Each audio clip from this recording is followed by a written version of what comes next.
We've been seeing more and more videos of passengers on airplanes doing pretty awful things to the flight crew. And my fear was that well-meaning Americans who just want to have a nice cocktail on a flight will end up being punished because of the idiots. And here we have it. The FAA has made some recommendations. So apparently, I didn't even know this was happening. So to be fair, I never took advantage of this. But when you're at an airport terminal, let's say you're at an airport terminal bar, you're having a cocktail, sometimes you can ask for a to-go cup, and then you bring your alcoholic beverage onto the flight. The FAA is saying, no, don't do that. They don't want people doing that anymore because people have become belligerent. Oftentimes, when they're drunk, they'll end up literally physically assaulting the flight crew.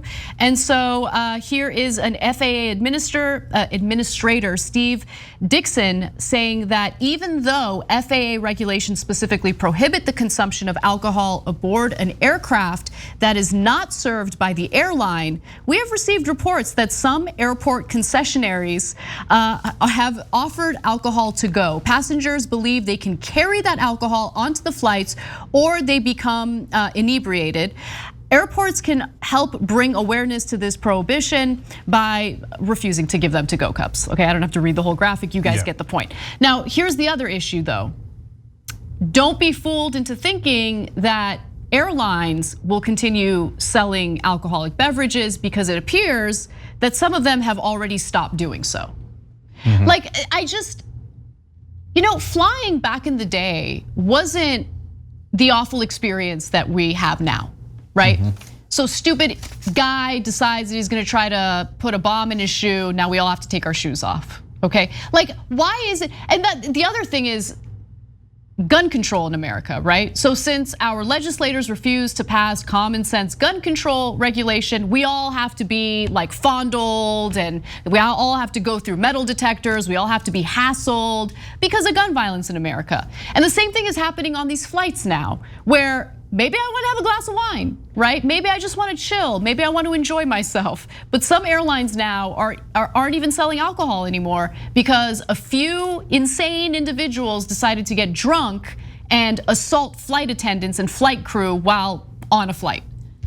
Look, I'm a klutz and I spill my coffee all the time. Should we ban coffee from flights? Uygur's been spilling all the coffee all over people. We got to ban coffee. Look, I get it. The folks who are going crazy on the airlines, in the airplanes, are really, they're a danger. I'm not minimizing it. It's real, and we have seen the uptick. But because like 7 or 17 or even 70 people did it, you're taking away rights. It's not really a right, but you're taking away something that people enjoy from millions upon millions of people. Boozing is a right, all right? It's a free country. I think it's in the Constitution. I think it's the Third Amendment. Nobody remembers what the Third Amendment is anyway. And there actually was an amendment to take away your right to drink. And there actually is an amendment that gave it back to you. So it actually is a constitutional right. Anyways, and so, nobody ever talks about that one. Everybody's like, Second Amendment right, I got a right to murder you, right? Nobody ever talks about, hey, I got a right to a beer. Somebody get me a beer. It is in the Constitution. We overreact on everything. Anna's right about that. I remember like people at the Dunkin' Donuts once threatened me like, sir, if there's issues here, because we had gotten into some disagreement or whatever, they like basically have threatened to kick me out of the airport. I'm like, dude, you're working at a Dunkin' Donuts. Like, let's just keep it real. I love you and I appreciate the donuts. But you're not gonna get me kicked out of the airport. I've been kicked out of airports, but this ain't it. You don't get to vaguely mention that there was an incident at Dunkin' Donuts that almost got you banned from the airport. No, it's not. It wasn't that extreme. It really wasn't. Like, did you order too many donut holes? Like, what happened? That is the type of thing I would do. I honestly, it was a while back. I don't remember. I remember thinking though, like, looking at this sign and going, this is a Dunkin' Donuts. Is this Where's guy the really? plane? Where's the plane? Donut. Where's the plane? Donut. Okay. Anyways, and I'm not a guy who gets sauced online, right? Like when we're in the air, right? Online I might. Come to think of it, no, in the air. But people are obsessed with it. Like some folks can't really do the airplane thing unless they're drunk or are on Xanax or some other stimulant or depressant, etc. Some people have anxiety. I understand that. I don't know if alcohol makes it better, but yeah, some people need to be a little sedated so they don't freak out or panic on a flight. But look, it doesn't matter why people would want to drink on a flight, right? And I'm not even, look, it's overpriced. I usually don't even order a drink, but I like the ability to if I want to. Like I don't like to be punished for the actions of others. And it feels like, especially in the context of flying, everyone's constantly being punished over the actions of a few. And I'm tired of it. Oh, 100%. It reminds me of my childhood. Like where if my brother did something wrong, like my mom would do this thing where she's like, you both better be good. If your brother does something bad, you'll be punished too. And vice versa. Yeah. And I feel like that's what flying is like, right? Yeah. Constantly being punished for our irresponsible brethren. That's right. If some rando tries to put a bomb in his shoe, like he's in a Austin Powers movie, you'll all be punished. Why? Anyways, I don't want to encourage too many people to get TSA approved because then the lines will be longer, but it is kind of great. And so I know like right wingers were like, oh yeah, you think I'm gonna give the government my information to get approved by the TSA? You gotta give them the information to get on the flight anyway. Okay.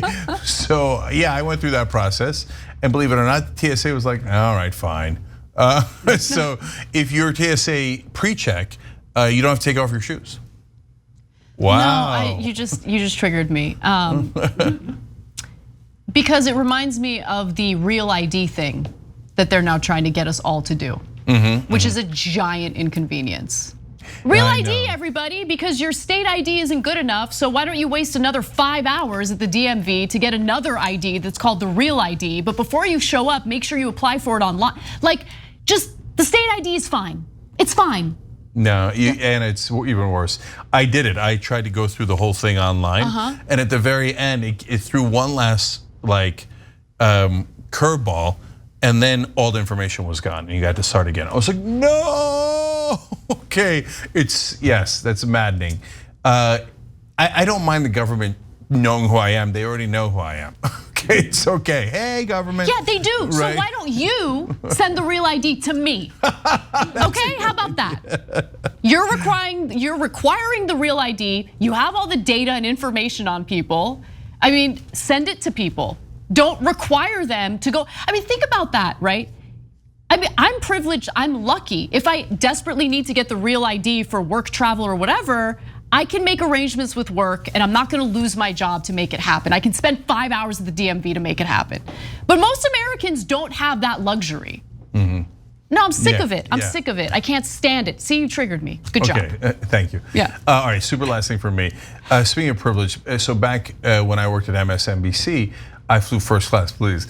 But before that, I was poor. I'd never made over $50,000, over 55. On 1 year, I made 55. Anyway, but I averaged around 17,000 a year. So like when I got into first class, and they keep offering you like champagne, and I'm like, well, I normally work on the flight, but I mean that's like at least $7. I'm thinking for my poor head, right?